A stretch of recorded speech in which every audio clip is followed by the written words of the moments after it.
Hi friends, मैं हूँ Mane. Welcome to movie show. भी करते हैं आपस में पॉजिटिव सा नमस्कार और बात करते हैं द अम्ब्रेला अकेडमी के सीज़न 4 के।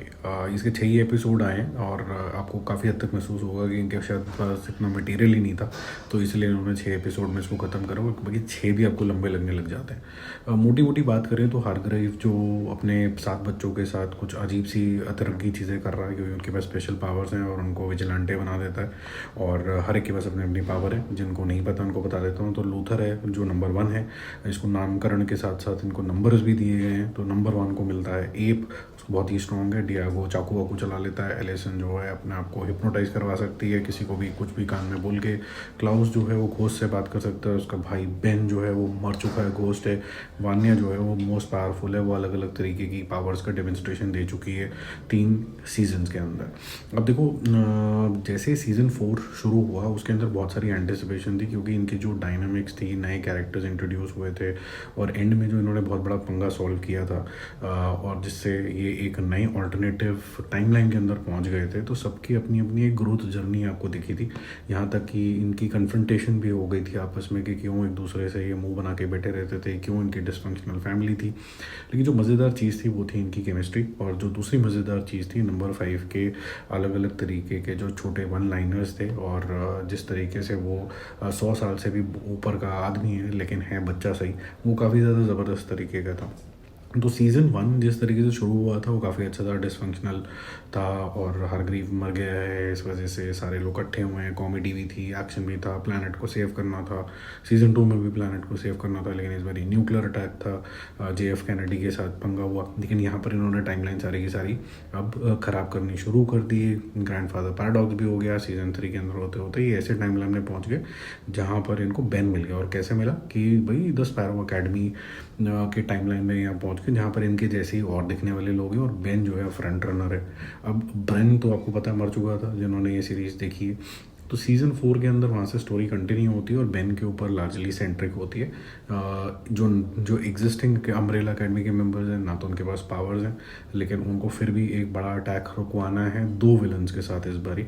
और वो कैसे करते हैं, how they go about it, will they get the power back और नॉट, ये सब चीज़ें आपको देखने को मिलेगी। और इसमें हार्ग्राइव का लार्जर एजेंडा क्या है, ये सब देखने को मिलेगा। अब मेरा मानना ये है कि बहुत सारे ऐसे कैरेक्टर्स हैं जैसे लूथर हो गया, डियाजो हो गया, या फिर क्लाउस हो गया, उनको अंडर यूटिलाइज किया है यहाँ पर। They have actually nothing to do.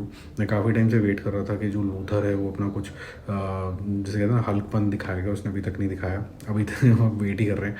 Klaus का एक नया रूप हो सकता था बियॉन्ड टॉकिंग टू बेन, वो भी नहीं दिखा। और ये जो नए कीपर जो उनका यहाँ पर इंट्रोडक्शन हुआ है वो आपको कन्फ्यूज़ कर देते हैं, क्योंकि स्पैरो अकेडमी कोई नहीं ढंग से इस्टेब्लिश कर पाए। तो फिर ये नए कीपर्स को हैंडल करना, एक और एसोसिएशन को, थोड़ा सा जल्दबाजी का काम मुझे लगने लग गया। बट जो चीज़ अच्छी है वो ये है कि जो चार्म केमिस्ट्री इनकी आपस के अंदर है, वो आप कहते हो कि यार एक के बाद एक एपिसोड चलता रहे तो बढ़िया चल रहा है काम। लेकिन जो चल रहा होता है वो आपको रिपीटेटिव लगने लग जाता है।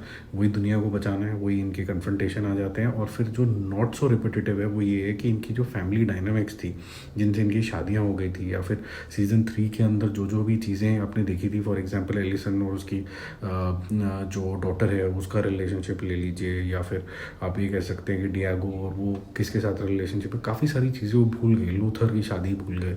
बहुत सारी चीज़ें ऐसी हैं जो आपको ऐसा लगेगा जिसका कोई क्लोजर ही नहीं हुआ, और बड़ी conveniently they are just passing time, और सब चीज़ें भूल गए। तो they have not evolve as characters, they are actually degraded as character, आपको ऐसा लगेगा।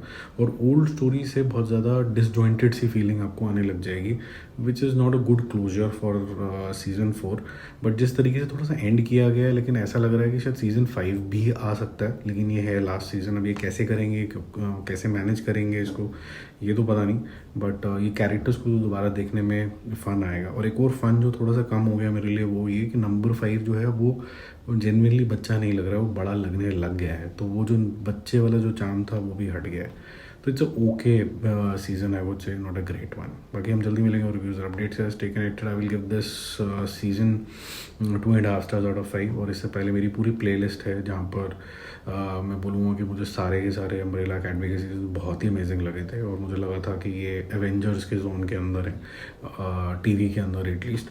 तो ये थोड़ा सा डिसअपॉइंटिंग हो गया मामला, क्योंकि पूरी तरीके से एक्सप्लॉइट नहीं किया। फॉर एग्जांपल एक और जाता था बताता जैसे वान्या का कैरेक्टर को ज़्यादा ही एक्सप्लोर करने की कोशिश करी है, जितना वो डेवलप भी नहीं हुआ है उसका कैरेक्टर। Bye bye.